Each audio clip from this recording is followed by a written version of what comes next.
Sutra Teratai yang Menakjubkan Bab 1 Pendahuluan Xun Fa Xiang Sutra Teratai episode 73 sesuai dengan harapan mendasar dari semua Buddha. Di persamuhan puncak burung Nasar, Buddha telah duduk bermeditasi dan telah membabarkan sutra makna tanpa batas. Setelah membabarkannya, dia kembali memasuki samadhi pada landasan dari makna tanpa batas. Tubuh dan batinnya tiada bergerak. Di tempat itu, momen ini adalah pertanda baik untuk memberitahukan kepada semua orang bahwa setelah sutra makna tanpa batas, masih terdapat banyak dharma yang tidak terhingga jumlahnya. Jadi dia berharap setiap orang dapat menenangkan hati mereka, karena Buddha telah memasuki samadhi. Semua orang juga telah tahu bahwa di masa lalu, setelah Buddha mengajarkan sutra, maka sudah dianggap selesai. Semua orang dapat bersukacita memberi penghormatan dan meninggalkan persamuhan.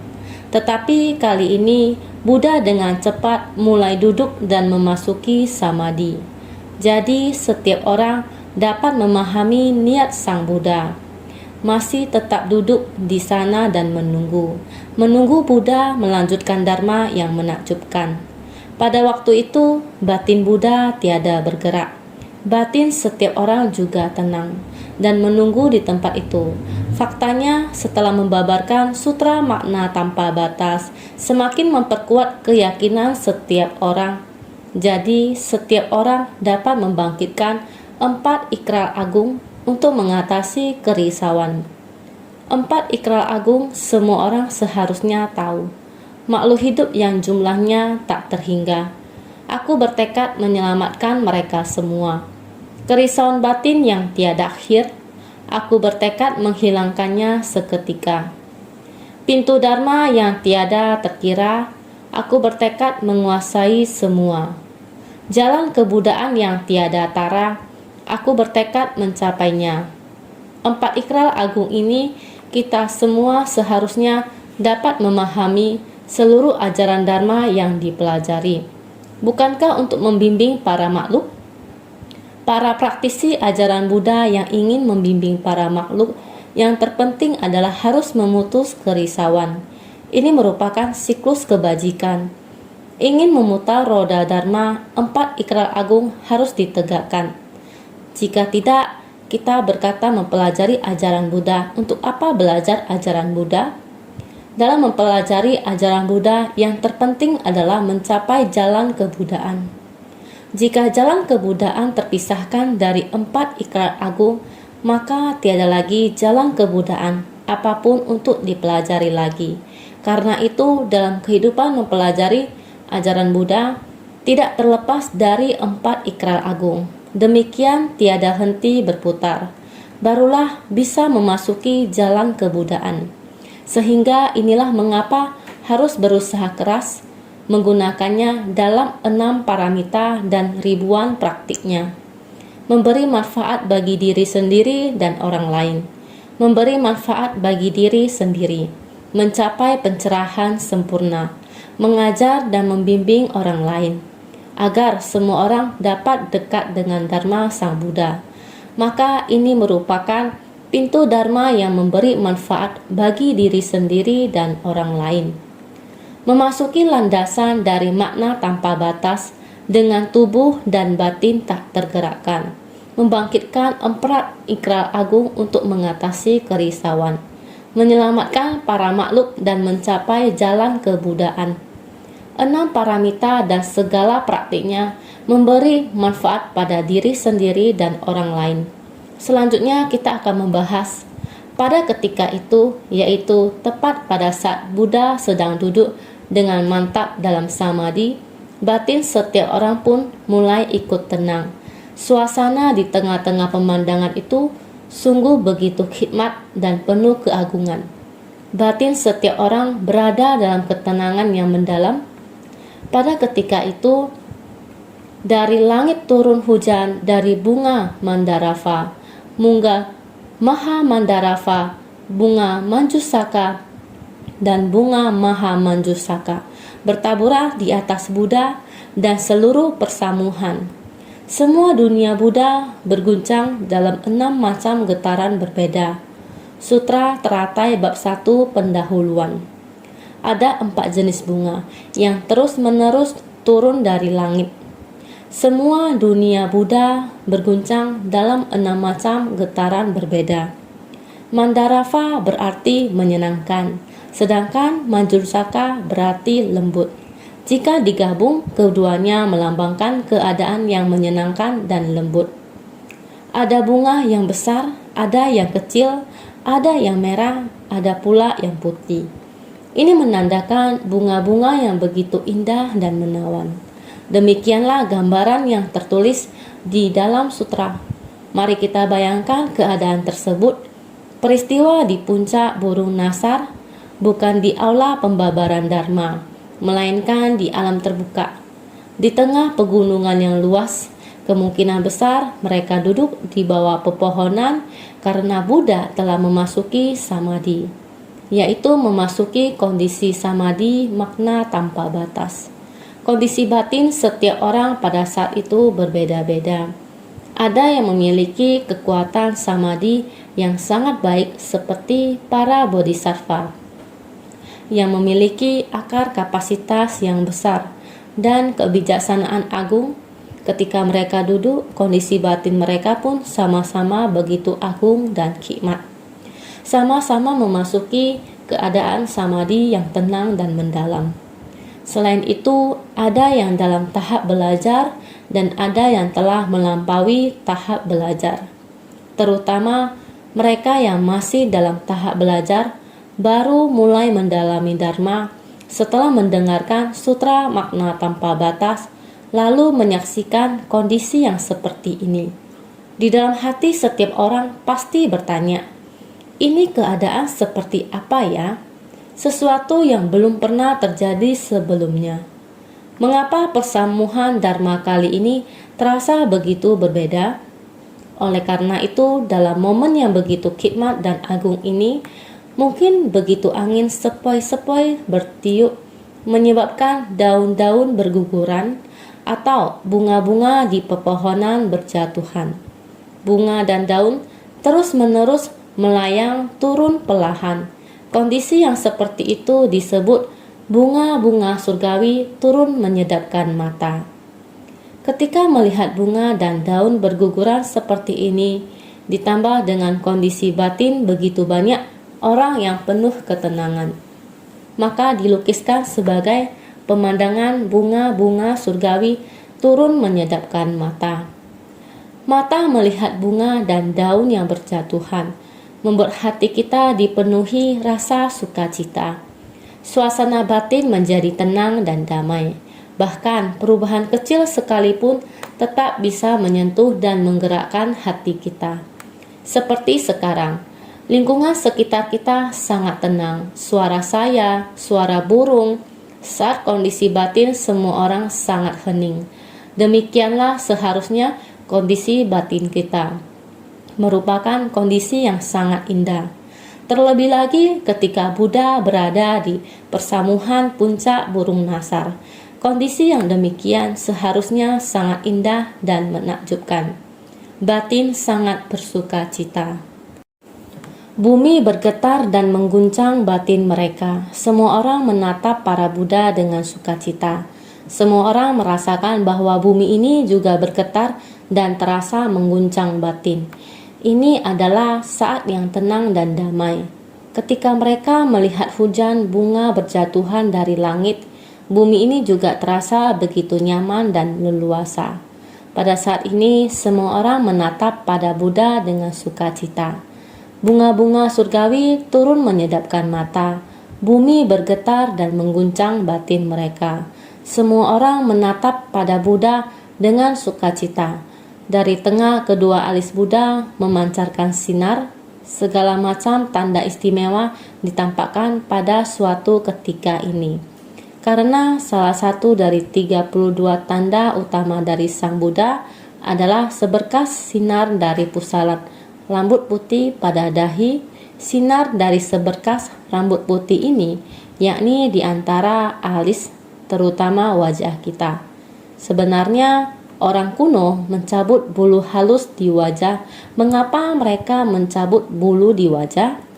Wajah juga terdapat semacam rambut atau bulu halus yang jika dilihat terlihat seperti kain beludru.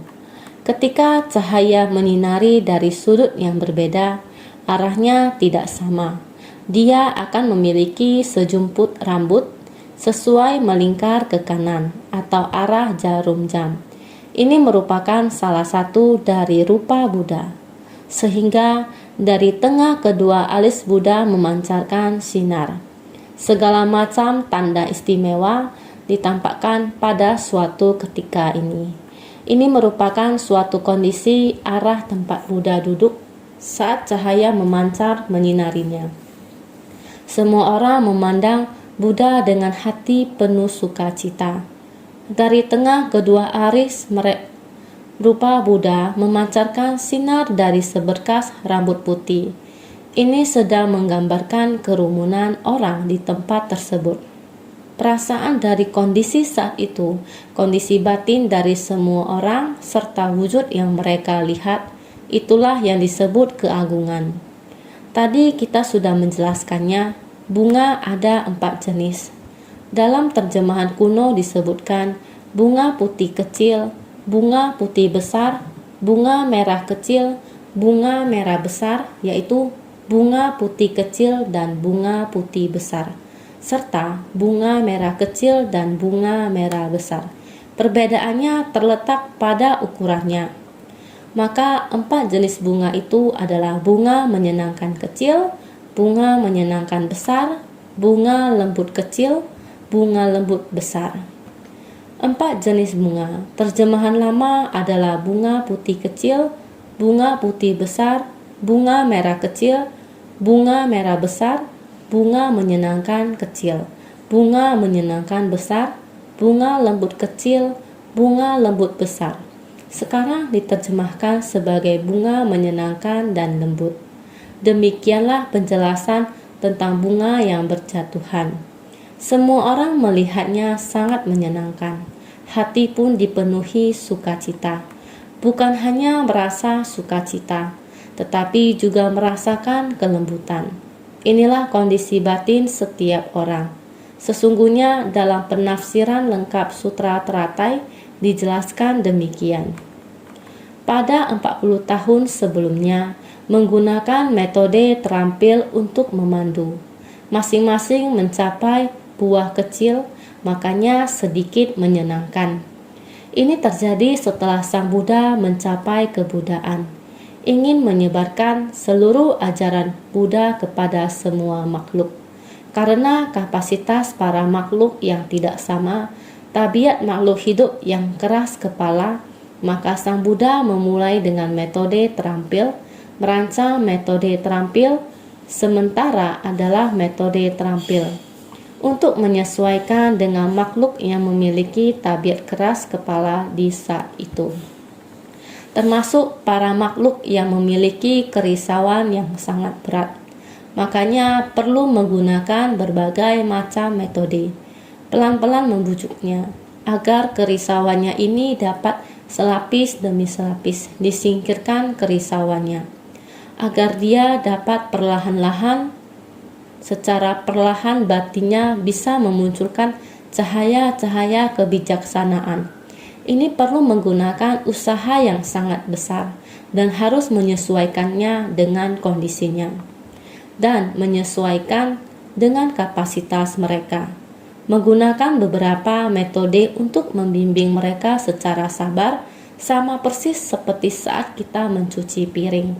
Kotoran yang agak tebal, awalnya kita menggunakan sikat yang sangat kasar untuk menyikat. Kemudian menggunakan bahan yang agak lembut dan mencucinya berulang-ulang. Kemudian setelah bersih, maka kembali menggunakan bahan yang lebih halus lagi. Pelan-pelan mengelapnya. Kerisauan adalah kotoran, Makanya perlu menggunakan sangat banyak metode untuk membersihkan semua kerisauan-kerisauan dari para makhluk. Oleh karena itu, di dalam waktu 40 tahun, dengan metode terampil untuk membimbing ajaran metode terampil adalah menggunakan berbagai metode yang berbeda-beda, mengikuti akar kapasitas yang dimiliki para makhluk. Oleh karena itu, menyesuaikan orang, menyesuaikan waktu, dan menyesuaikan tempat. Menggunakan metode yang berbeda-beda untuk membimbingnya agar para makhluk yang memiliki kerisauan ini perlahan-lahan memahami dan paham. Setelah memahami, masing-masing mencapai buah kecil. Mengetahuinya, setelah mengetahui, maka pelan-pelan mengubahnya. Ini adalah pencapaian buah kecil. Melihat dia memperbaikinya, kita sangat sukacita. Ini disebut sedikit menyenangkan. Dengan waktu yang sangat panjang, tidak mudah melihat dia bisa berubah. Dengan demikian, kita bisa lebih terhibur, namun dia masih belum sangat memahami secara menyeluruh. Oleh karena itu, masih harus bersungguh hati, terus membimbing dan memberi pengajaran. Oleh karena itu, inilah yang dilakukan Sang Buddha selama 40 tahun. Demi semua makhluk, semua yang dilakukan Sang Buddha ketika masuk ke dalam kerumunan para makhluk, yakni menggunakan metode terampil untuk menuntun para makhluk. Sekarang sutra ini menyampaikan hakikat sejati dari kendaraan tunggal, sesuai dengan harapan mendasar dari semua Buddha. Makanya disebut sangat menyenangkan. Mulai sekarang, langsung menunjuk pada batin manusia dan memperlihatkan sifat hakikinya. Ini adalah Dharma sejati. Dengan menggunakan tujuan sebenarnya, Buddha yang datang ke dunia yaitu untuk memberikan pengajaran Dharma. Diketahui berharap Dharma yang dapat diterima oleh semua orang, yakni pengajaran mengenai ajaran Bodhisattva. Inilah yang para Buddha di masa lampau, sekarang, dan yang masa mendatang. Para Buddha, semua Buddha memiliki ajaran Dharma yang sama. Jadi, sesuai dengan harapan mendasar dari semua Buddha, harapan mendasar dari setiap Buddha akan terkandung niat untuk mengajarkan ajaran Bodhisattva dari Dharma yang halus dan menakjubkan. Memberikan pengajaran berarti harus menggunakan kelembutan, sehingga seluruh langit turun hujan bunga menyenangkan dan besar, untuk menandakan bahwa sutra ini adalah sedang mengajar ajaran Bodhisattva. Bahkan juga merupakan metode kelembutan. Kelembutan mengekspresikan kondisi batin semua orang. Baik kondisi batin orang yang mendengar Dharma di tempat sudah tidak lagi keras kepala. Mereka sudah menerima kebuddha Dharma. Saat itu kondisi batin setiap orang adalah lembut. Terutama harus membabarkan sutra dari kendaraan besar, yakni sutra makna tanpa batas. Di masa mendatang akan memutarnya di tengah orang banyak. Jadi jika setiap orang bisa memahaminya, setiap orang bisa terjun di tengah orang untuk memutar roda Dharma. Jadi ini harus sesuai dengan harapan semua makhluk. Juga untuk menundukkan para makhluk yang keras kepala, mengubah kekerasan menjadi kelembutan. Inilah fungsi dari Dharma ini. Dari itu, semua alam surga menggunakan bunga menyenangkan kecil dan besar untuk melambangkan kalau sutra ini adalah mengajarkan ajaran Bodhisattva, ajaran yang lembut. Jadi sutra ini tidak seperti para makhluk yang keras kepala, adalah tidak lembut. Selama 40 tahun, satu persatu ditundukkan adalah kelembutan kecil. 40 tahun yang lalu adalah kelembutan kecil. Mulai sekarang adalah sangat menyenangkan, sangat lembut, sesuai dengan kesenangan para makhluk. Ada kecil, ada besar, Yang kecil menggunakan ajaran kecil untuk menyadarkannya. Yang besar yaitu orang yang kapasitas tajam dengan hanya sebentar saja juga dapat menerima. Mendengarkan ajaran Buddha menimbulkan hati sukacita. Kondisi hati kita melihat lingkungan membuat kita sangat bersukacita, menundukkan kerisauan batin kita. Mandarava artinya menyenangkan. Mahamandarava artinya sangat menyenangkan. Dikatakan adalah sesuai dengan harapan dari persamuhan. Manjusaka artinya lembut. Maha Manjusaka artinya sangat lembut. Dari langit turun hujan, yaitu banyak bunga yang turun bersebaran dari alam surgawi. Dari atas terus terbang bersebaran ke bawah. Dari langit turun hujan, banyak bunga yang turun bersebaran dari alam surgawi. Apa yang dibabarkan oleh sutra ini tepatnya menunjukkan praktik benih dari kendaraan Buddha. Makanya bunga ini adalah respon penuh keberuntungan. Selanjutnya ada 6 jenis bumi berguncang. Bumi berguncang ada 6 makna. Sekarang ini jika kita mendengar tentang gempa, semuanya akan merasa khawatir. Namun, bumi berguncang ini adalah perumpamaan dari suatu kondisi. Bumi berguncang ada 6 makna. Berguncang, terangkat, bergetar, bergemuruh, menderu, meledak. Bentuk bergoyang adalah berguncang. Naik dan turun adalah terangkat. Bersuara adalah bergetar. Saling mengancing adalah bergemuruh. Suara dahsyat adalah menderu. Suara tidak biasa adalah meledak. Yang ini seharusnya semua orang akan bisa memahaminya. Lihatlah bunga-bunga. Begitu angin berhembus, maka ia akan bergoyang. Ini disebut bergerak atau berguncang. Terkadang ketika gempa kita akan merasa seperti naik dan turun. Ini disebut terangkat. Kita sering berkata gempa adalah merupakan lempeng yang saling bergesekan atau bertabrakan, sehingga ia akan berguncang. Ini karena saling bertabrakan. Terutama adalah suara dahsyat yang menderu. Suara tidak biasa adalah meledak. Suara yang sangat besar benar-benar bisa membuat bumi berguncang. Sebenarnya tempat ini ada 6 jenis getaran yang dibicarakan. Bukan disebut sebagai gempa bumi. Bentuk dari berguncang semacam ini tidak terpisahkan dari 6 macam ini. Jadi segala fenomena termasuk dalam 6 akar indera, 6 objek indera, 6 kesadaran, 6 akar indera, mata, telinga, hidung, lidah, tubuh, pikiran. Dia melihat kondisi yang bagaimana juga bisa membuat batin kita bergetar dan berguncang, ataupun kondisi dari luar. 6 objek indera akan bisa bergetar dan berguncang, ataupun di dalam 6 kesadaran kita dan lain sebagainya.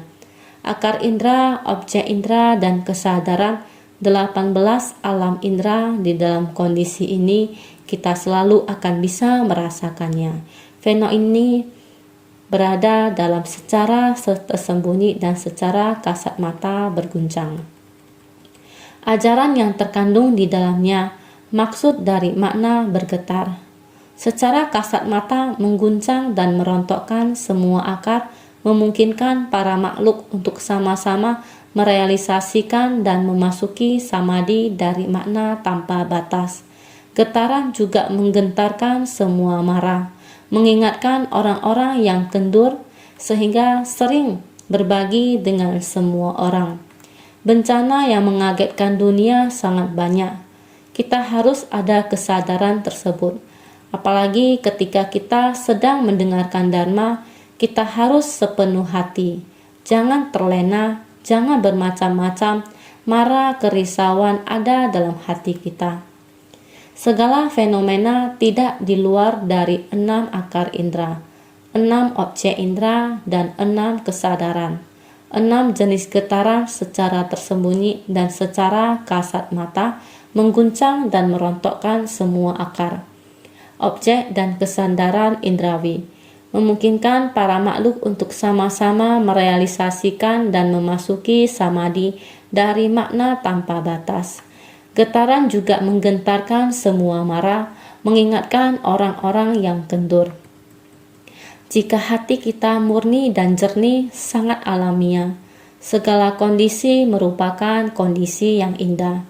Walaupun angin bertiup, daun berjatuhan, ataupun bunga berjatuhan, seperti bunga berjatuhan dari langit.